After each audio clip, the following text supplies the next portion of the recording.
당선된 후에 신뢰를 어기는 배신의 정치는 결국 패권주의와 줄세우기 정치를 양산하는 것으로 반드시 선거에서 국민들께서 심판을 해 주셔야 할 것입니다. 당시 유승민 원내대표 등을 겨냥한 이 발언 이후 TK 물갈이론이 힘을 얻기 시작했습니다.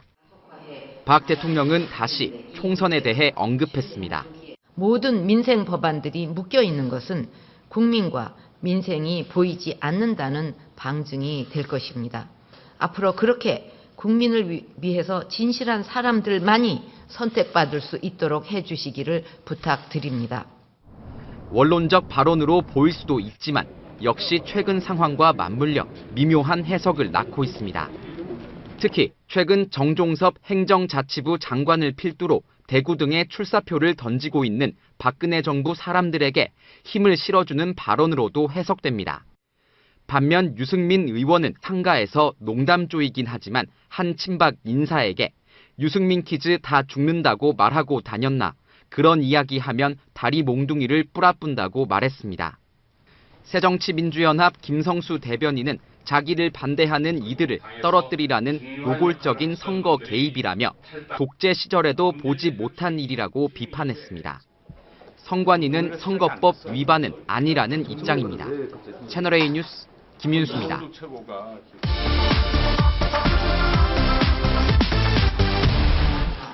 박근혜 대통령은 국무회의에서 통상적으로 10여 분이었던 모두 발언을 23분 동안 하면서 작심 발언을 쏟아냈습니다. 특히 지필진 구성 등을 놓고 계속되고 있는 역사교과서 국정화 논란에서 한 발짝도 물러서지 않겠다는 점을 분명히 했습니다.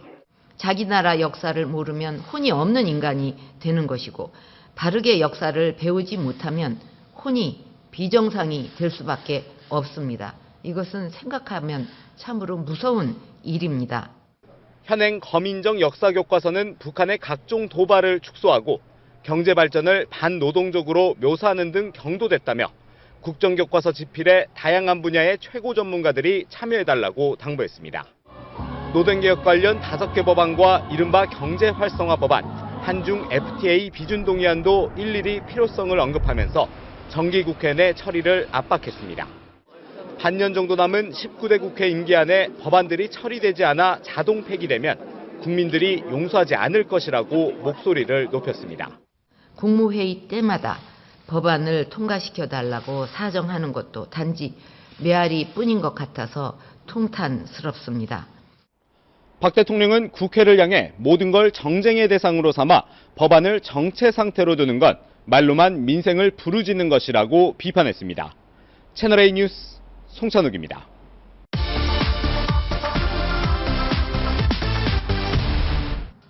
미국 LA에 있는 2층짜리 고급 주택. 2005년 전두환 전 대통령의 차남 재용 씨는 탤런트 출신인 부인 박상아 씨를 시켜 212만 달러, 우리 돈 약 24억 원으로 이 주택을 샀습니다. 그런데 추징금 전담팀이 수사에 나서자 재용 씨는 지난해 2월 이 주택을 팔았고, 우리 정부의 요청을 받은 미국 FBI가 뒤늦게 계좌에 남은 매각 대금 72만 달러를 몰수했습니다.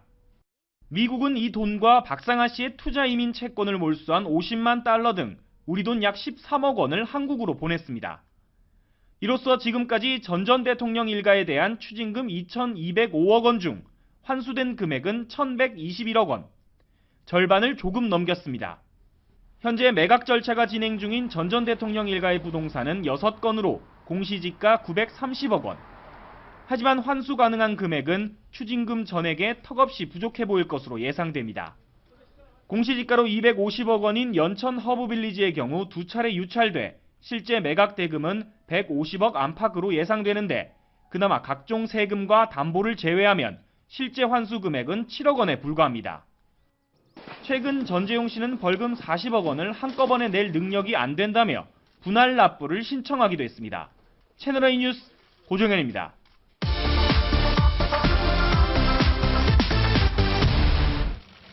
법원에 도착한 구급차에서 이재현 CJ그룹 회장이 들것에 실려 나옵니다. 환자복 차림의 이 회장은 다른 사람들의 도움을 받아 휠체어에 옮겨 앉습니다. 하계한 소식 첫째 판인데 심경이 어떠신지요? 이 회장은 취재진의 질문에 답하지 않고 법정으로 들어갔습니다. 혐의는 1,600억 원대의 탈세와 횡령, 배임. 앞서 이 회장은 1심에서 징역 4년, 2심에서 징역 3년을 선고받았지만 대법원은 일본 부동산 매입 관련 배임 혐의에 대한 법률 적용이 잘못됐다며 사건을 서울고등법원으로 돌려보냈습니다. 이 회장이 배임 혐의로 취득한 이익이 확실치 않기 때문에 특정 경제범죄 가중처벌 등에 관한 법률이 아닌 형법을 적용해야 한다고 판단한 겁니다. 이 회장은 어제 열린 파기환송심 첫 공판에서 모든 게 제 탓이라며 미완성의 CJ를 세계적 기업으로 만들 기회를 줄 것을 간곡히 부탁드린다며 재판부에 선처를 호소했습니다.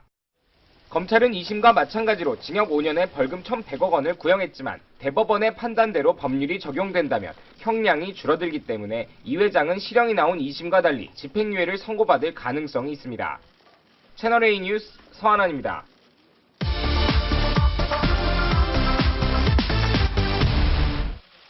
북한의 대남 선전 매체 우리민족끼리가 황교안 총리를 공격했습니다.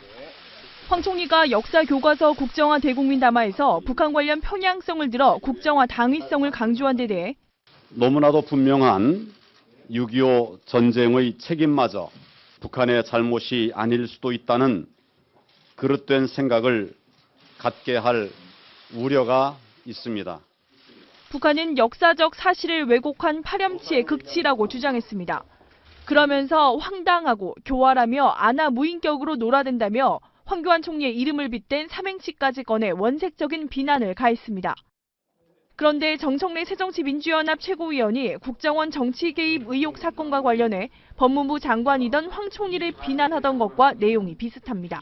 황교안 법무부 장관 이름 그대로 황당하고 교활한 안목을 가진 사람입니다. 북한은 지난주엔 새누리당 김무성 대표를 향해 찍소리도 못 내는 무성의 참혹한 운명이라는 등 이름을 빗대 조롱하기로 했습니다. 김 대표와 황 총리가 여권의 차기 주자로 부상하면서 두 사람을 향한 북한의 비난도 가팔라지고 있습니다. 채널A 뉴스 임수정입니다. 건강한 다문화 사회 발전에 공헌한 사람을 선정하는 LG와 함께하는 동아 다문화상 시상식에서 몽골 출신 41살 윤승주 씨가 다문화 가족상 대상을 받았습니다. 2007년부터 서울 출입국사무소의 결혼 이민자 네트워크 몽골 대표로 활동하고 있는 윤 씨는 다문화 가족 지원 업무를 해왔습니다. 중국 출신인 34살 동갑내기 박혜란 씨와 장가경 씨, 베트남 출신 33살 이문희 씨가 다문화 가족상 우수상을 수상했습니다. 행정자치부는 정부 3.0 우수 사례 경진대회를 열고 국민이 직접 뽑은 올해 최고의 정부 3.0 정책을 선정했습니다. 과학적으로 살고 싶은 집을 통계자료로 찾을 수 있는 통계로 찾은 살고 싶은 우리 집을 개발한 통계청이 대상을 차지했습니다. 정부 3.0은 정부 데이터를 국민에게 개방해서 정부 운영 방식을 국가 중심에서 국민 중심으로 바꾸는 전면적인 혁신 방식입니다. 네, 쌀 재고가 넘쳐 걱정이 이만저만이 아닙니다. 과자 대신 쌀로 만든 가래떡을 먹자는 뜻의 가래떡 데이가 바로 오늘인데요. 가래떡 데이 행사 현장으로 한번 가보시죠. 1월 11일이 무슨 날인지 아세요? 흔히 알기로 빼빼로데이라고 알고 있어요. 아직도 11월 11일을 화려하게 포장된 국적불명의 기념일로 알고 계신가요? 설마 이날을 대표하는 우리 고유의 맛을 모르신다고요? 김이 모락모락 나고 상상만 해도 맛있어 보이지 않으세요? 뜨끈뜨끈하게 갓 뽑아낸 요 가래떡. 정말 보기만 해도 침이 꿀꺽 넘어가는데요. 여러분, 11월 10일이 무슨 날이라고요? 가래떡데이! 가래떡데이 화이팅! 건강한 우리 쌀로 만든 고소하고 쫄깃쫄깃한 가래떡. 11월 11일은 이렇게 우리 쌀로 만든 가래떡을 소중한 사람들과 함께 나누는 가래떡데이입니다. 오늘 11월 11일은 우리 농업인들이 한 해 동안 열심히 농사지어서 키운 우리 쌀로 만든 가래떡을 나누는 가래떡데이입니다. 국적도 유래도 불분명한 기념일이 아니라 건강하고 맛있는 우리 쌀로 만든 가래떡을 나누며 쫄깃쫄깃하고 쫀득쫀득한 사랑을 나누는 날인데요. 사랑하는 사람과 함께하는 가래떡데이 축제 연장, 지금부터 함께 가보시죠. 11월 11일 쫀득하고 맛있는 가래떡을 나누기 위해 사람들이 모인 곳은 바로 인사동. 전통문화의 거리가 시작되는 남인사마당엔 아침 일찍부터 가래떡데이 행사에 참여하기 위해 많은 사람들이 찾아왔는데요. 한국을 찾아온 외국인 관광객들도 호기심 가득한 표정이죠. 한국어적 가래떡. 싱가포르 손님이 왔었는데 저게 뭐냐고 물어보길래 저기 11월 10일 날 가래떡 데이라고 가래떡 좀 소개했습니다. 자, 그럼 지금부터 본격적으로 가래떡데이 잔치를 즐겨볼까요? 2번, 3번. 가래떡데이는 매년 11월 11일에 우리 쌀로 만든 떡을 주고받으며 건강도 챙기고 한 해 동안 수고로움을 마다하지 않고 땀 흘려 일한 농업인을 생각하자는 의미에서 마련된 흥겨운 잔치인데요. 소문난 잔치에 먹을 것이 없다고요? 눈 깜짝할 사이에 가래떡을 활용해 다양한 음식이 한상 가득 차려졌는데요. 소문난 잔치일수록 먹을 게 많다로 바꿔야 할 것 같네요. 요즘 아이들은 떡을 별로 좋아하지 않아서요. 가래떡을 이용한 간식을 좀 준비해봤어요. 요즘 아이들이 떡보다는 과자나 인스턴트 음식에 더 익숙한 게 사실인데요. 이렇게 가래떡으로 추러스도 만들 수 있고요. 매콤달콤한 해물볶음에도 가래떡이 어우러지니까 더 맛있어 보이죠? 추억의 간식인 떡꼬치는 기본.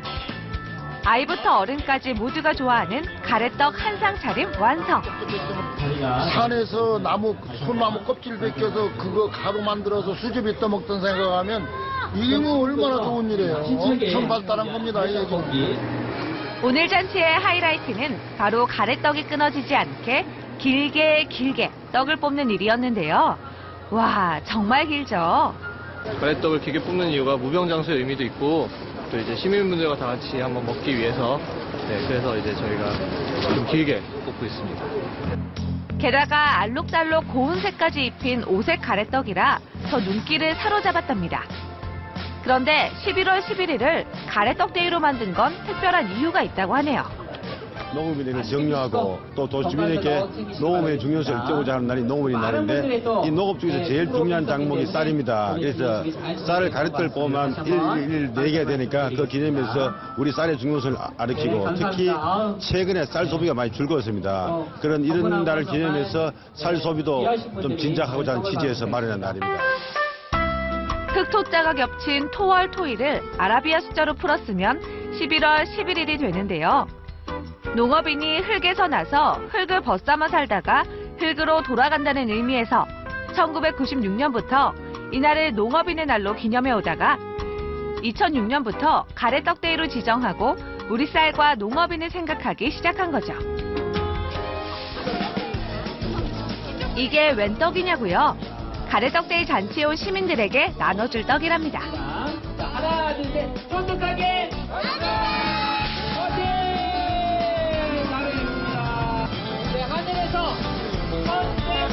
하늘을 수놓은 1111개의 풍선들도 장관이었는데요. 저도 줄을 서서 가래떡을 받아봤습니다.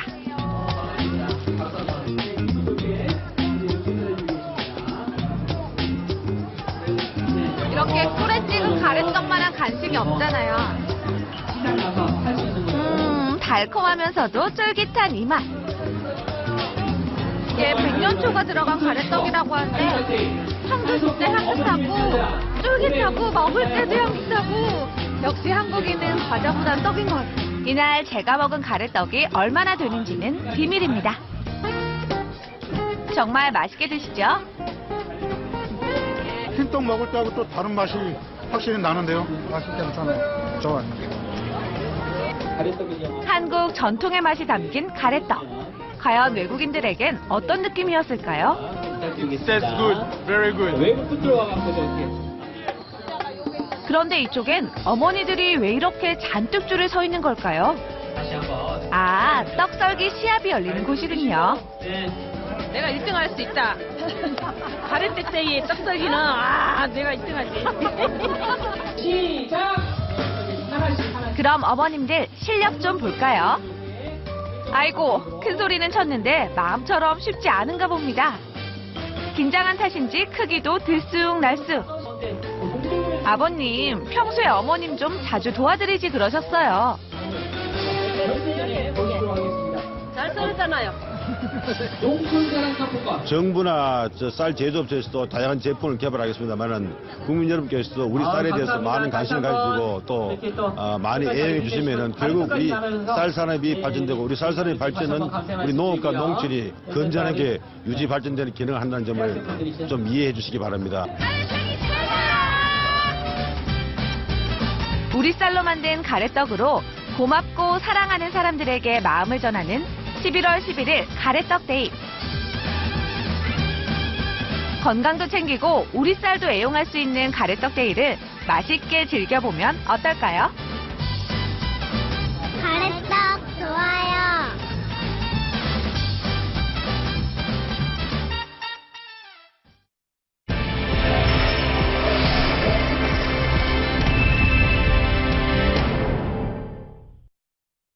네, 아침 현지 골든타임 오늘의 패널분들 소개해드리겠습니다. 박상훈 공간과 미디어 연구소 소장, 정철진 경제 칼럼니스트, 김태현 변호사 세 분과 함께합니다. 어서 오세요. 어서 오십시오.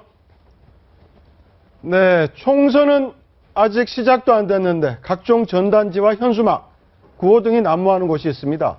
정철진 평론가, 바로 경북 영덕인데 그렇습니다. 어떻게 된 일입니까? 네, 그러니까 지난 2008년으로 좀 시간이 거슬러 올라가는데요. 네. 이제 기존 우리 대한민국의 원전들이 많이 낡고 노후되지 않았습니까? 네. 그래서 이제 새로 국가에서 이제 전력 수급 계획을 세우면서 영덕에다가 이 천지 1호기, 2호기라는 두 개의 새로운 원전을 건설하려는 이제 그런 내용이 있었습니다. 네. 그래서 당시에는 이제 2010년, 12년을 거치면서 영덕 시민에서 시 차원에서 오케이 승인을 했던 거거든요. 유치 차원에서.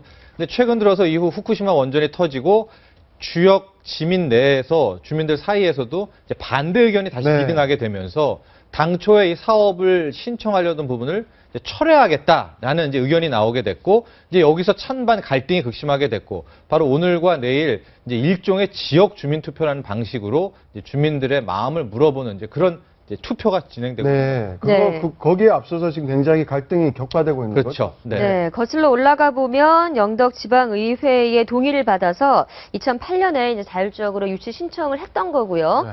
그리고 정부가 절차를 거쳐서 2012년에 지정고시를 한 건데 이번 오늘과 내일 있을 주민투표를 하면 번복이 될 수도 있는 겁니까? 안 되죠.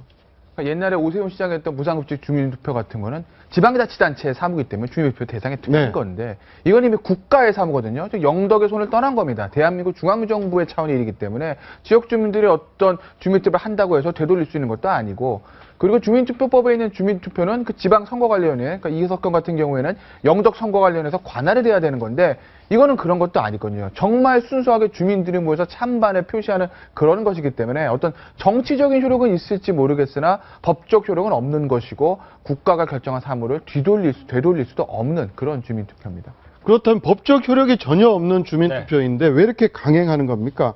뭐 내년 총선 전략과도 연계돼 있다는 주장도 나오고 있는데 그럴 수 어떻습니까? 있죠. 그럴 수 있는 것이 2014년도에 이제 문재인 대표가 이제 탈핵을 그 새정치민주연합 이제 준당론으로 채택한 바도 있고 지금 원전이 묘하게 영남 지역 동해안 벨트에 지금 몰려 있습니다. 네. 저 기장군 그 고리 원전부터 해서 쭉 이렇게 울진 그다음 영덕 올라오는데 여기는 정치적으로 굳이 해석을 하면 야권이 취약한 지역 아니겠습니까? 근데 이제 원자력 문제는 굉장히 민감한 문제이기 때문에 반원전을 이슈로 이제 결집시키기가 참 좋은 측면이 있기 때문에 정치권에서 이 부분을 고도로 활용하는 측면도 있다. 그렇기 때문에 삼척에서도 지난번 그런 경우가 있었지만 영덕에서도 기본적으로 야권이 연대를 하면서 기본적으로 한순간에 이제 국가의 원전 정책에 반대하면서 야권 지지층을 확산시키는 그런 정치적 효과를 노리는 측면도 없지 않다고 저는 봅니다. 네, 알겠습니다.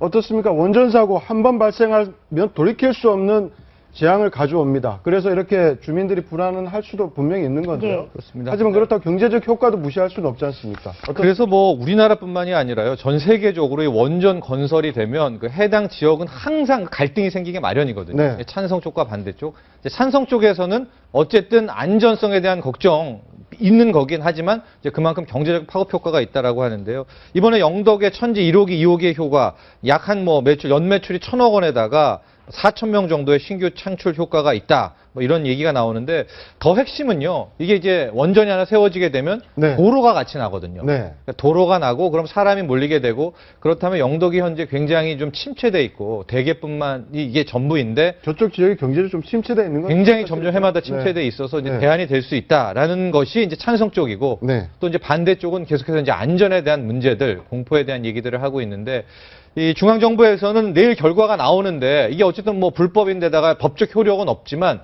결과에 대해서는 어느 정도 신경을 좀 쓰는 그런 모양새입니다. 네, 알겠습니다. 네, 소모적인 투표 논쟁보다는 안전한 실질적인 원전 해법을 위해서 머리를 모아야 할 것 같습니다. 다음 주제로 이어가겠습니다. 동양이 최초로 줄리어드 음대에서 석박사 학위를 받았던 김인혜 전 서울대 성악과 교수. 하지만 결국 서울대 최초 파면 교수로 남게 되었습니다. 네, 자세한 내용 김태현 변호사의 사건 브리핑으로 만나보시죠. 음악인에게 가장 명예로운 칭호, 동양의 최초의 서울 줄리어드 음대 석박사 타이틀을 가졌던 김인혜 전 서울대 교수가 불명예스러운 최초 타이틀을 가지게 됐습니다. 결국 서울대 최초로 파면이 된 건데요. 김인혜 교수, 이 교수의 문제가 불거진 건 2010년입니다. 그래서 2010년 학생들에 대한 지속적인 폭행 문제가 불거진 겁니다. 제자 상습 폭행뿐만이 아니라 본인의 공연 티켓을 강매했다. 또 시어머니의 어떤 팔순잔치에 학생들을 동원했다. 학사 관리에 부정이 있었다. 각종 의혹들이 제기됐습니다. 결국 서울대학교는 심사 끝에 이 김인혜 교수를 파면하게 됩니다. 김인혜 교수, 이 파면 처분에 불복했습니다. 이것은 성악가 특유의 도제식 교육을 오해한 것이지 나는 결코 폭행 의도가 없었다. 이렇게 변명을 한 겁니다. 결국 기나긴 법정 싸움이 이루어졌고 대법원에서는 이 파면 처분이 정당하다. 이렇게 확정을 했습니다. 이 대학의 모든 교수들이 이런 제자들에 대한 폭행을 하고 있는 것은 아닐 겁니다.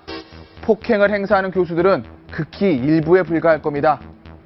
하지만 시청자 여러분, 지금은 이 순간 우리나라의 대학에서 과연 학생들이 교수들의 폭행을 떨고 있는 것은 아닌지, 교수들의 부당한 갑질에 시달리고 있는 것은 아닌지 이런 우려가 드는 것은 왜일까요? 지금까지 김태현의 사건 브리핑이었습니다. 네, 이 한마디 굉장히 네. 무섭습니다. 반주자 나가, 커튼 쳐. 이 얘기를 하면 바로 김인혜 교수의 폭행이 네. 지금 시작이 됐다는 거 아닙니까? 학생들의 증언이 계속 이어지고 있었어요. 맞습니다. 아마 대법원까지 가서도 지금까지 나왔던 쟁점들이 계속됐던 것 같은데요. 이제 크게 뭐 저기 말한 것처럼 이제 무서운 수업, 이거 뭐 커튼초라는 게 한동안 당시에 최초의 사건 나왔을 때는 이슈가 됐었던 거였었는데요. 그 학생들에 대한 상습 폭행 부분에 대한 것들 다시 한번 제기가 됐었고, 또 고액 캠프 강요, 또 수업 일수 조작, 또 공연 티켓 강매, 이것도 이제 쟁점이 됐었는데, 어쨌든 이제 김인혜 교수 같은 경우에는 다양한 해명을 했으나 이제 법원에서는 받아들여지지 않았었고요. 특히 이제 폭행 부분에 있어서가 가장 좀 치열하게 좀 의견들이 많이 엇갈렸었던 부분이었던 것 같습니다. 저게 당시 화제가 됐던 바로 김인혜 교수 시어머니 팔순잔치였죠. 이제 제자들이 네. 가서 행사하는 저런 부분이었죠. 제자들이 쭉 길게 늘어서서 지금 노래를 부르고 있는 영상입니다. 그렇죠. 뭐 서울대 성악과 학생들이 오중 노래를 잘했겠어요. 뭐 춤도 추는데 성악과에서 춤추는 학과는 아닌데, 만약에 우리 100번 양보해서 야 우리 오늘 시어머니 잔치니까 와서 너희들 행사 한번 하고 교수님이 행사비 다 챙겨줄 테니까 와서 아르바이트 한번 해라 라고 해서 아 그래요 그럼 뭐 제가 뭐 시간 되면 가서 하고 할게요 라고 돈 받고 했다 그러면 큰 문제는 없을 거예요. 어차피 뭐 음악 하시는 분들이 또 연주 대행해 주시고 아르바이트 하는 경우들도 있으니까. 그런데 반주자 나가 커튼 쳤는데 돈 줬겠어요? 그런데 이제 김인혜 교수는 돈은 줬다. 아, 아르바이트비 200만 원을 줬다라고 이제 밝혔고요. 제자들도 그 부분은 시인을 하고 있는데, 문제는 저런 행사에 제자들 동원한 자체가 네. 서울대 음대 내에서 또 논란이 됐다고 합니다. 네, 폭행 부분도 지금 문제가 되고 있었던 부분. 김인혜 전 교수 같은 경우에 성악과의 어떤 도제식 교육을 이해하지 못한 처사다라고 이야기를 하면서 발성을 잘 내기 위해서 뭐 횡격막을 써라. 횡격막을 치게 되고 배를 쳐야 한다. 이게 다 폭행이 되는 것이다라고 사실 근데 지금 의혹과 징계를 해명을 취소해달라고 보면 했던 거죠. 너무 엇갈려요, 주장이. 예, 엇갈리게 되고, 그러니까 아마 핵심적인 폭행 부분이었었는데, 이제 당시에 사건 터지고 나서 성악계 내부에서도 교수들 사이에서도 의견이 실은 이견이 있었었습니다. 네. 방금 말한 것처럼 이제 뭐 두성을 내야 된다라고 하면서 머리를 이렇게 때리는 뭐 그런 것들에 대해서 뭐 일부 교수는 그럴 수도 있다라는 얘기가 나왔고 뭐 전체 대부분의 교수는 말도 안 된다 이렇게 찬반이 있었던 것 같고요.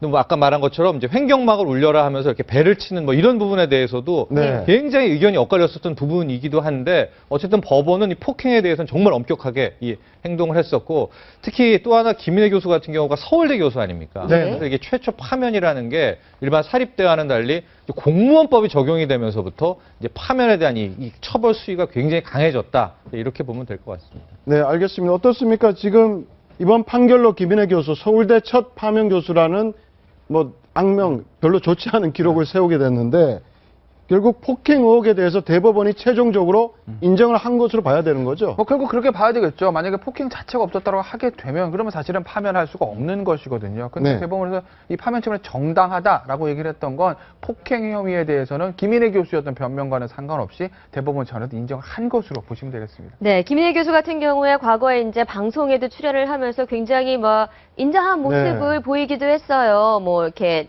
정규 교육을 받을 수 없는 그런 성악을 잘하는 어떤 야식 배달부가 나왔을 때 자신이 막 안아주면서 눈물을 흘린다거나 내가 돈을 대겠다라는 이야기를 한다거나 방송에서의 이미지와 좀 굉장히 달랐기 때문에 또 일반인들도 굉장히 좀 분노할 수밖에 없었던 부분이 좀 있었던 것 같거든요. 뭐 그럴 수 있겠죠. 방송에서는 그렇게 어려운 사람들을 위해서 희생하는 모습을 보여줬는데 실제로 봤더니 커튼 치고 학생들한테 폭행을 했다 뭐 이런 이미지가 씌워지면 김인혜 교수를 좀 좋아했던 팬들 입장에서는 굉장히 충격적일 수밖에 없는 노릇인 거죠.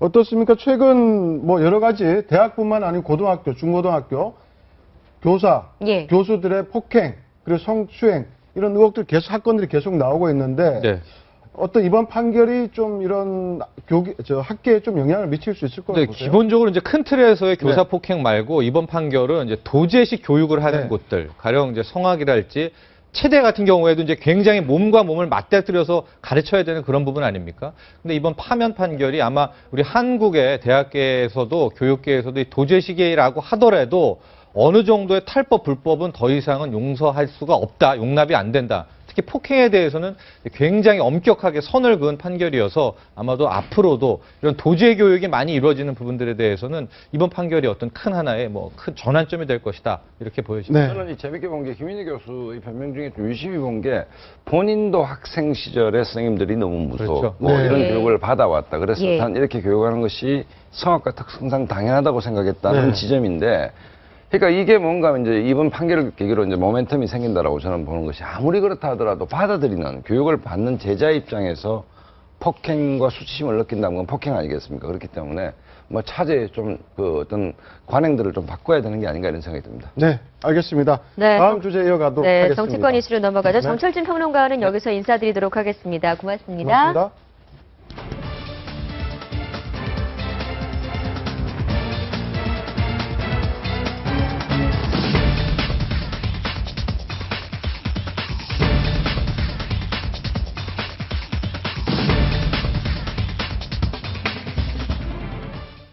네, 정치 패널 두 분 더 모셨습니다. 윤태곤 더모아 정치분석실장, 이용호 원광대학교 초빙 교수 모셨습니다. 어서 오세요. 안녕하세요. 예. 네, 바로 어제죠. 박근혜 대통령은 또다시 여의도를 겨냥한 총선 심판론을 던졌습니다. 배신 정치 심판론의 2차 버전 아니한 얘기도 나오고 있는데요. 먼저 박근혜 대통령의 발언 들어보시겠습니다. 국민 여러분께서도 국회가 소신 있게 일할 수 있도록 나서주시고 국민을 위해서 진실한 사람들만이 선택받을 수 있도록 해주시기를 부탁드립니다. 당선된 후에 신뢰를 어기는 배신의 정치는 결국 패권주의와 줄세우기 정치를 양산하는 것으로 반드시 선거에서 국민들께서 심판을 해 주셔야 할 것입니다. 네, 저희가 6월 25일 국무회의 배신의 정치 발언을 뒷부분에 들려드렸고 어제 있었던 진실한 사람들만이 선택을 받을 수 있도록 해주시길 부탁드립니다라는 어제의 발언도 들려드렸습니다. 진실한 사람들, 어떤 사람들을 말하는 겁니까? 그 진실한 사람인지 아닌지를 누가 알겠습니까? 누가 그런데 어쨌든 뭐 정치권에서 제 얘기를 가지고 이제 가전 해석이 나오는데 뭐 일반적 해설, 통설은 뭐냐 하면 그러니까 이번에 이제 출마를 하려는 그러니까 박근혜 대통령의 국정을 진실되게 도울 수 있는 사람, 최선을 다해서 도울 수 있는 사람들을 공천할 테니 이 사람을 뽑아달라 이렇게 해석하는 게 이제 통설인 것 같은데 그러니까 저 얘기를 가지고 이제 이른바 이제 그 박근혜 정부에서 일했던 사람들은 TK 지역으로 몰려가서 아니면 강남상구로 몰려가서 그 진실된 사람이 바로 접니다. 라고 이제 홍보를 하겠죠. 물론 청와대는 그 얘기를 한 게 아니고 19대 국회에 계류됐던 많은 법안들이 대통령이 순방외교를 갔다 오면 일주일 안에 이제 19대 국회가 끝이 나기 때문에 자동 폐기되는 문제에 대해서 대통령이 격정적으로 토론을 했다라고 얘기하지만 정치권에서는 다양한 해석이 나오고 있습니다. 네. 또 어떤 해석이 나오고 있습니까? 진실한 사람들. 우선은 이제 어제 국무회의에서 네. 기본적으로 국회가 민생 법안이나 뭐 일자리 법안 그리고 한중 FTA 또 노동개혁 뭐 대타입이 된 지가 꽤 됐는데 아직도 노동 관련 개혁 법안이 통과되지 않다. 이런 부분 언급하면서 소위 진실하지 않는 사람은 다음 총선에서 이제 심판해달라 이렇게 얘기했기 때문에 그런 법안을 통과시키지 않는 사람이 누구냐? 그 야당 아닙니까?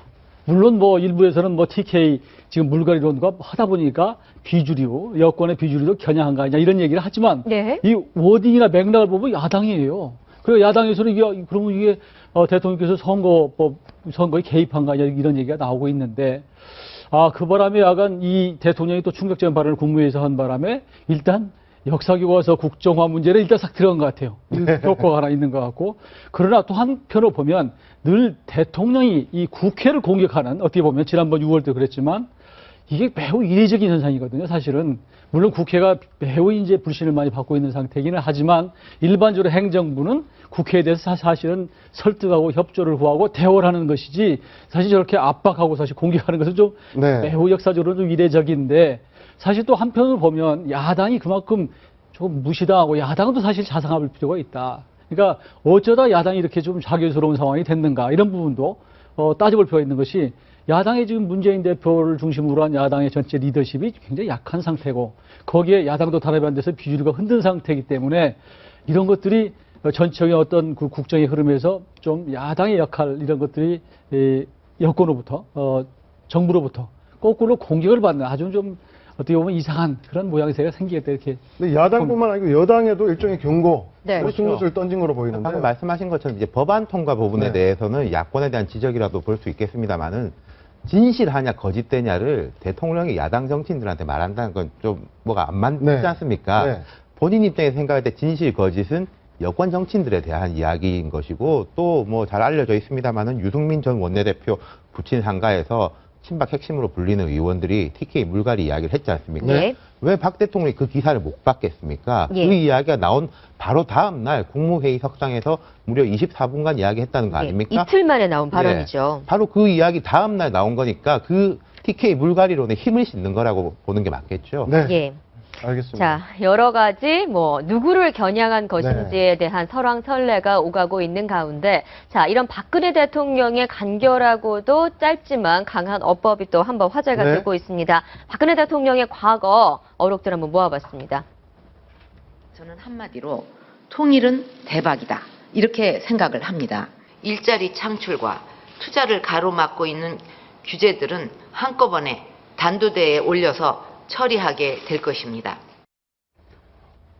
어떻습니까? 과거에는 이제 선거 때마다 한마디 하면서 결국 판세를 바꾸게 되는데 바로 저런 발언들이죠. 그러니까 메시지가 굉장히 간명합니다. 지금 나오고 대전은요, 대전 판세 뒤집어졌습니다. 저건 어떻게 나온 발언입니까? 대전시장 선거에서 이제 지원 유세를 했는데 커트칼 테러를 당했죠. 그래서 이제 병원에 입원을 해서 큰 수술을 받았는데 수술해서 대통령이 깨어나자마자 이제 딱 첫 얘기가 대전은요 했기 때문에 그 시점에 뭐 커트칼 테러도 굉장히 충격적인 사건이었습니다. 뭐 그런데 이제 저러면서 사실 그 당시에 이제 한나라당 후보가 밀리고 있었는데 판세를 뒤집었고, 그다음에 참여정부 노무현 대통령 시절에 이제 이른바 영수회담에서 나오면서 일성이 참 나쁜 대통령이다 해가지고 저것도 이제 프레임을 만들었고, 2008년 유명하죠. MB 정부 들어와서 이제 총선 때 친박 연대라는 게 생겼지 않습니까?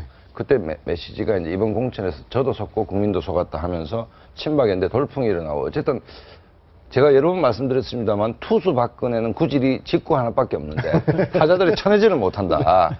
정말 그 단순하고 명쾌하고 격정적인 그 한마디에서 정치판의 국면을 바꿔내는 특유의 승부사 기질은 분명히 탁월한 뭐 정치인이다 이런 생각이 듭니다. 네, 여권에서는 진짜 친박, 진박과 가짜 친박, 가박을 가리기 위한 박근혜 대통령의 어떤 선전포고가 있다라고 얘기가 나오고 있는데 어쨌든 선거에 좀 개입하는 거 아니냐라는 논란이 있음에도 불구하고 박근혜 대통령이 이렇게 강하게 밀어붙이는 의중은 어디에 있다고 보십니까? 그렇게 봅니다. 지금 계속 논란이 있고 여러 언론에서도 지금 개각에 대해 가지고 선거용 아니냐라고 비판을 하는데 왜 박 대통령이 그걸 모르겠습니까? 네. 알면서도 이 이야기를 하는 것은 비판은 감수한다. 하지만 내가 이렇게 총선에 대해서 강력한 의지를 가지고 있다는 것을 지지자들에게 보여주겠다라는 거죠. 결집용인 것이고, 그리고 이번 뭐 물갈이 이야기가 나온 것은 두 가지 특징적인 점이 있습니다. 무슨 말이냐면은 김대중 노무현 전 대통령 때도 뭐 정치인들이 좀 경력 관리를 시켜가지고 선거에 많이 내보냈어요, 네. 실은. 네. 근데 그 당시에 선거에 내보낼 때는 열세 지역 혹은 이제 접전 지역에다가 주로 내보내는 거거든요. 예. 이제 그 당시에는 이제 영남권으로 주로 이제 공략을 많이 했지 않습니까? 생환율이 그리 높지도 않았습니다, 실은. 근데 지금은 초강세 지역, 뭐 대표적으로 TK 지역, 서울 강남권이라든지 이런 쪽으로 내보내겠다는 거지 않습니까? 그럼 당의 이제 전체 의석수의 확대와 상관이 없이 얼굴을 바꾸겠다는 거거든요. 네. 그러니까 진박, 가박 이야기가 나오는 것이고. 여당의 체질을 바꾸겠다. 그렇죠. 네. 그리고 이제 TK 지역 뭐 물갈이론 같은 경우에 두 번째 특징적인 다른 점이 통상 여권의 TK, 야권의 호남의 물갈이라는 것은 그럼 이 지역에 안주해가지고 선수만 쌓았고 중앙정치에 중량감이 없는 중진 의원들을 대상으로 물갈이가 가는 것인데 예. 지금 대구 경북에는 거의 초선 의원을 집중 공략하고 있거든요. 이것도 특이한 점이라고 볼 수 있다는 거죠. 그러니까 박근혜 대통령이 TK 물갈이론에 직접 팔을 걷어붙였다. 네. 이런 분석도 나오고 있는데 어느 정도 동의하십니까? 그 부분에 대해서는? 지금 동의할 수밖에 없는 상황인 것 같아요. 일단 대통령이 만일 그런 뜻이 아니라면 청와대에서 뭔가 입장을 발표했을 텐데 전혀 침묵을 지키고 있고 지금 뭐 언론에서 수없이 거론되고 있지만 이번 유승민 전 원내대표의 이 상가에 조화를 보내지 않는 것, 예를 들면 그 이후에 또 윤상현 의원이 물갈이설을 얘기한 것, 또 맞춰서 정종섭 행자부 장관이 느닷없이 일요일 날 회견을 해서 해서 이제 총선에 나가는 거, 이런 것들이 다 연결돼서 그런 메시지를 강하게 던지는 거고요. 거기에 또 어제 지금 조금 전에 말씀드렸지만 진실한 사람을 선택해달라, 이런 것들이 맥락을 통해서 이걸 TK 물갈이설이나 혹은 뭐 친박을 다음 총선에서 전진 배치시키고자 하는 그런 것들과 연결시키지 않을 수밖에 없다, 이렇게 봐야 되겠죠. 네. 네. 아마 이게 대통령 이 워딩 배신의 정치 심판해 주십시오라는 진실한 사람 선택, 이게 TK 물갈이론이 맞냐 안 맞냐는요 내년 총선 때 보시면 아실 거예요. 내년 총선 때 새누리당 후보들 중에서 선거 차에다가 배신의 정치를 심판해 주십시오, 진실한 사람을 선택해 주십시오, 이거 붙인 사람이 누구겠습니까? 네. 아마 TK 쪽에 출마하는 아마 청와대 출신이나 친박 후보로 일컬어지는 분들이 그걸 붙일 거거든요. 경선 때도 마찬가지고. 지금 화면에 나오고 있죠. 적전지에서 그 얘기 하겠습니까? 예. 소위 말해서 박근혜 퀴즈. 네. 뭐 어떻게 물음표를 붙였는데 예. 굉장히 많이 지금 나오고 있습니다. 그렇습니다. 대구 쪽에. 대구에 지금 네. 거론이 되는 후보들로 이른바 박근혜 퀴즈라는 분들이 속속 등장을 하고 있기 때문에 계속 이 TK 물갈이론 사그라들지가 않아요. 그러니까 뭐 저럴 수 있죠. 그러니까 저 얘기는 어쨌든 최소한 뭐 유리한 지역 강남 3구를 포함해서 영남 지역에서 한 30석의 신의대를 포함해서 국정 후반기를 이제 보장받겠다, 레임덕 방지를 하겠다는 얘기인데, 어제 김용태 의원이 이제 여러 번 강조한 부분을 동의할 수밖에 없는 것이 어제 그 진실한 사람 못지않게 총선 심판론을 얘기했습니다. 네. 총선을 이겨야 되죠. 그렇다고 얘기한다면 야권을 심판하기 위해서는 어디로 가야 돼요? 야권 우세 지역으로 가는 게 옳지 않습니까? 공천 이꼴 당선인 지역으로 다 몰려간다. 저게 과연 뭐 어떤 의미가 있는 것인지 저로서는 좀 의문이 가는 점이 있습니다. 네, 그렇습니다. 박근혜 대통령이 대구에 내려가서 시장 한 번만 돌면 게임이 끝날 텐데 라는 목소리가 지금 여권 내부에서 흘러나오고 있습니다. 직접 한번 들어보시죠. 어떻게 보면은 이제 그 후보로 이렇게 낙점한 듯한 인상을 보이는데 그런 사람들이 굳이 그럼 정치를 하려고 하면은 어떻게 보면 좀 더 어렵고 희생이 요구되는데 제일 쉽고 제일 편하고 제일 어떻게 보면은 장미꽃길 같은데, 그런데 총선 그 러쉬라고 해야 됩니까? 그런 식으로 하니까 지금 뭐 저런 발언을 했는데 장미꽃길. 네. 어떻게 보십니까? 지금 굉장히 비박계 친박계 갈등이 심화될 것 같아요. 그렇게 이제 심화되겠죠. 어차피 이제 공천 앞두고는 어차피 주리고 비주리 간에 이제 치열한 접전이 있을 텐데요. 기본적으로 지금 얘기한 그 박민식 의원입니까? 얘기한 것에 상당히 동의를 하는 것이, 지금 거론되고 있는 많은 사람들이 사실 상당 부분은 셀프 친박일 가능성이 높아요. 그러니까 충분히 능력이 있고 검증된 사람이라기보다는 청와대의 이런저런 연을 사실 내세우면서 내가 친박이다 라고 하는 사람들이 있을 수 있기 때문에 정말 자질이고 능력이 있으면 사실은 뭐 더 정말로 어려운 지역에 가야 된다. 그렇죠. 험지에 나가서 하는 것이 해서 희생하는 모습을 보여야 되는데 그렇지 않은 것을 보면 스스로 뭐 자기의 역량을 과대평가하면서 그렇게 묻어가려고 하는 이런 것들이 있을 수 있다. 그러니까 당연히 비박 측에서는 저런 비판이 나올 수가 있는 거죠. 네. 똑같은 말이죠. 지금 서울을 중심으로 해서 수도권에 새정치민주연합 현역 의원이 있는 지역구로 험지로 나가서 이겨라. 그래야 진정한 정치인이지 않냐라고 김용태 의원이 그러니까 말을 지금 예를 들어서 지금 19대 국회가 정말 민생 법안을 통과시켜주지 않았다. 국민들께 심판해 주셔야 된다. 그러면 당연히 야권 우세 지역에 나가서 정면으로 박근혜 정권의 성공을 원한다 해서 거기서 이기고 돌아와 생환이 돼야 대통령의 메시지와 일관성이 있는 것이지 누구든 공천주면 당선된 지역으로 러쉬를 한다는 거는 누가 보더라도 뭐 이게 좀 이해가 안 가는 부분이고 그다음에 새누리당 입장에서도 지난번에 며칠 전에 이제 유승민 의원 상가에서 윤상현 의원이 TK 지역 물갈이를 통해 수도권 승리를 견인하겠다 얘기했는데 19대 총선 공천 누가 했습니까? 박근혜 비대위원장 시절에 다 했고 그다음에 지금 대구 지역에 이른바 배신의 정치라는 사람들도 19대 공천에서 거의 다 된 사람인데 그때 수도권에서 승리했나요? 서울에서 참패했습니다, 사실은. 그렇다고 본다면 이 정권의 운명을 같이 하겠다는 사람들이 새누리당이 힘든 지역에 가서 격전을 치르면서 대통령 지지도 낮지 않지 않습니까? 그렇게 싸우고서 이게 돌아오는 것이 대통령의 레임덕 방지를 위해서 훨씬 효과적인 게 아닌가 이런 생각이 듭니다. 네, 박민식 의원도 그 얘기를 했죠. 윤상현 의원의 발언을 지적을 하면서 왜 하필 TK여야 하냐, 총선 필승이. 그런 질문을 던졌습니다. 저는 이제 그래서 이 부분을 한번 짚어보고 싶은데요. 박 대통령이 이제 대구 경북 지역에 가까운 사람들을 많이 밀어준다면은 공천 받기도 쉽고 당선될 가능성도 높을 겁니다. 분명히. 근데 그분들이 국회의원 배지를 달았을 때 과연 어느 정도의 영향력을 발휘할 수 있겠느냐. 아까 김용태 의원이라든지 부산의 박민식 의원 같은 경우에는 뭐 부산 같은 경우에 약간 다릅니다만 그래도 낙동강 벨트라고 해서 야권이 상당히 강한 지역. 김용태 의원은 양천에 야권이 강한 지역. 뭐 정두원, 이재호 의원 마찬가지입니다. 그렇기 때문에 자기 목소리에 힘이 실리는 거거든요. 그런데 이제 친박이라고 불리는 분들이 당장에 당선되면 대통령에 힘이 실리겠지만은 1년 후, 2년 후 대선 경선 기간 이런 데를 볼 때 자기의 정치력이 있지 않고서는 뒷받침하기 어렵다는 거죠. 근데 금방 조금 전에 셀프 친박이라는 용어를 쓰셨는데 실제 이번에 TK 지역에 출마가 예상되는 분의 한번 목소리를 들어보시죠. 박근혜 대통령과는 아주 오랜 인연이 있습니다. 지역구인 달성의 대구 경북 과학기술원에 제가 원장을 했고요. 우리 지역은 어쨌든 박근혜 정부를 만드는 보수적인 지역이기 때문에 박근혜 정부를 성공하기 위해서 누가 더 적합하겠느냐는 그런 시선들은 많습니다.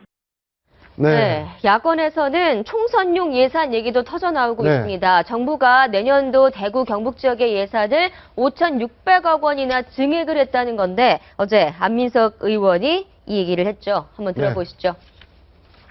전체적으로 7,800억, 약 8천억이 셀프 증액 배정을 하였습니다.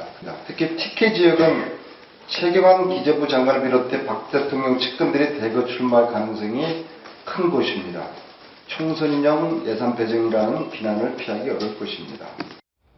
근데 실제 국토해양부가 요구한 금액보다 훨씬 많은 두세 배 가량의 예산을 배정을 했는데 좀 이게 논란은 될 것 같아요, 분명하게. 근데 뭐 TK 쪽에 많이 예산이 배정된 건 사실인데 어차피 총선 앞두고 의원들의 지역구 예산 챙기기는 어제 오늘 얘기는 아니었거든요. 일단 TK뿐만 아니라 뭐 다른 지역에도 세세히 분석을 해보면 예산의 증액 사례가 아주 선심성 예산 문제가 많을 겁니다. 다만 그럼에도 불구하고 지금 흐름들이 좋지 않다는 것이죠. 그러니까 정말로 TK 쪽에 예산이 필요해서 했을 수도 가능성도 없는 건 아닌데 지금 대통령의 말씀이라든지 어떤 대통령의 측근들을 자임하는 사람들까지 TK에 출마를 하고 거기다가 어떤 뭐 물갈이론이라든지 예산 증액 이런 흐름들이 반대 진영에서 봤을 때 야 이거 뭔가 있는 거 아니야? 특정 목적을 가지고 TK 쪽에 예산을 배정하는 거 아니야? 라는 우려를 섞인 시선으로 볼 여지는 충분하죠. 네, 하지만 새정치민주연합 쪽에서 그런 어떤 TK 지역 예산 얘기를 하면 또 지역에서는 새정치민주연합 의원들이 역풍을 맞을 수도 있지 않냐라는 얘기도 있거든요.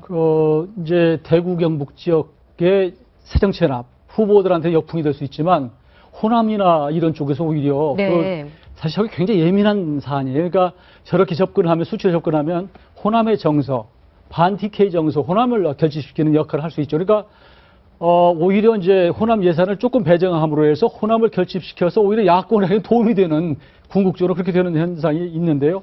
저게 이제 국토부에서 이런 정도 예산이 필요하다고 함에도 불구하고 더 증액시키는 건 기재부란 말이에요. 그러니까 네. 기재부의 수장이 누굽니까? 최경환 부총리인데 결국은 누가 가서 직거래를 하겠어요. 거기에 있는 TK 의원들 개별적으로 기재부하고 이제 거래를 해서 올린 부분이기 때문에 일반 국민들이 보기에는 사실 납득이 어렵죠. 반대로 국토부에서 호남이나 그 충청도에 이 정도 예산이 필요하다 이렇게 올렸음에도 불구하고 기재부에서 깎은 거 이게 네. 굉장히 대조적이기 때문에 사실 국민들이 보기에는 지역적으로 보기에는 굉장히 예민한 사안이라고 볼 수 있습니다. 저도 기획재정부를 오랫동안 출입했는데 부처 예산을 깎지 않고 오히려 이렇게 증액하는 경우는 굉장히 이례적인 경우로 저도 알고 있습니다. 예. 네, 아무래도 좀 논란은 충분히 될 것 같아요. 이제 가면서 이제 더 그 대신 이제 높은 것은 좀 깎기도 하고 이제 또 적은 것을 올리기도 하고 이제 그런 걸 저 테이블 밑에다가 좀 둘 수도 있지만 그러나 감성적으로는 매우 안 좋죠. 어떻습니까? 친박은 이렇게 TK로 총선 전략을 짜고 있고 친노의 텃밭이 되고 있는 광주는 이제 비노가 집결하는 모양새인데요. 광주가 뭐 친노의 텃밭은 아니고 야권의 이제 중요한 지지 기둥인데 뭐 여기서 이제 이른바 그 반노 정서, 반문 정서는 뭐 이정현 의원 당선됐을 때부터 그 다음에 천정배 의원 압승했을 때부터 드러난 것인데 최근 12.8 재보선에서 이제 수도권까지 이 불이 확산되고 있다는데 저게 지금 송영길 전 시장 얘기가 나오는데 천정배의 저격수로 보내겠다. 저 문제도 저는 야권이 패착에 가깝다는 얘기가 어쨌든 총선을 치르려면 천정배 세력과 빅텐트를 만들자라고 하고 있는 거 아닙니까 지금. 야권이 단일대로 하자는 이 와중에 문재인 대표는 송영길 전 시장이 천정배 의원하고 뭐 한번 붙어준다면 나쁘지 않다라고 만약에 얘기를 했다면 도대체 뭘 하자는 건지 지금 천정배 의원을 달래서 함께 우리가 스크럼을 짜서 갑시다라고 해야 되는데 송 전 시장 후배를 당신의 저격수로 보내겠다 하면 도대체 진정성이 뭔지가 의문이 될 수밖에 없는 것이고 야권 86들이 신선함이 없기 때문에 송영길 전 의원이 광주로 간다 해서 이 불길이 뭐 꺼질 거라고 보지는 않습니다. 저도 비슷한 생각인데요. 이 부분에서 비노라기보다는 친노와 486의 전략적 제휴. 호남이 워낙 어려워지고 486 세력 같은 경우에도 좀 한 발 뒤로 물러서야 되는 거 아니냐. 좀 이렇게 내려놓는 모습을 보여라라고 하는 압박이 강한 상황에서 친노보다는 우리가 호남을 더 뚫을 수 있다라는 데서 이제 이해관계가 일치될 수 있다는 거죠. 근데 이제 박 소장님 말씀처럼 전 과연 저게 이제 좋은 효과를 낳을 것인지는 잘 모르겠거든요. 천정배 의원이 지난 선거에 출마했을 때 문 대표가 정말 어려웠으니까 그때 누구에게 손을 내밀었었냐면은 원노각 고문을 비롯해서 동교동계에게 손을 내밀었습니다. 그래서 이제 적극적으로 선거 지원을 했는데 결과는 안 좋았고 지금 어떻게 보면은 뭐 비노 가운데서도 가장 강하게 문 대표가 물러나라고 하는 쪽이 이제 동교동인 거거든요. 이게 한 몇 달을 못 갔다는 이야기입니다. 그러면은 486과 문재인 대표가 어떤 전략적 제휴를 했을 때 총선 이후에 결과가 좋을지 나쁠지는 모르겠습니다만 486이 계속 이제 문 대표를 밀어주면서 갈 것이냐. 아마 저는 그렇지 않은 가능성이 더 높다고 보거든요. 네, 알겠습니다. 지금까지 정치권 소식 짚어봤습니다. 네 분 말씀 고맙습니다. 감사합니다. 최양희 미래창조과학부 장관은 10일 서울 중구 롯데호텔에서 동아일보와 채널A 주최로 열린 제2회 장관과의 대화에서 창조경제, 미래를 위한 사명을 주제로 강연했습니다. 최 장관은 창업을 통해 새로운 기업이 성공하고 판이 뒤바뀌는 역동적인 시장을 만들어야 미래 성장 동력을 찾을 수 있다고 밝혔습니다. 특히 최 장관은 지난달 30일 에릭 슈밋 알파벳 회장과 나눴던 이야기를 소개하면서 혁신적 인재 양성의 중요성을 강조했습니다. 이를 위해 정부는 뛰어난 인재들이 마음껏 도전할 수 있는 생태계를 만드는 일에 매진하겠다고 밝혔습니다. 산업통상자원부가 어제 오전 서울 광화문 그랑서울에서 환태평양 동반자협정 TPP 타결에 따른 세계무역의 새로운 흐름에 대해 논의하는 국제회의를 개최했습니다. 회의에 참가한 윤상직 산업통상부 장관은 한국은 미국과 EU, 중국 등과 FTA를 체결해왔다며 앞으로도 지역경제 통합과 세계무역 자유화를 위한 노력에 적극 동참하겠다고 강조했습니다. 이번 회의에는 해외 통상 전문가와 주한 외교 공관이 대거 참석해 한국의 통상 정책에 깊은 관심을 나타냈습니다. 네, 지금까지 아침 경제 골든타임이었습니다. 고맙습니다.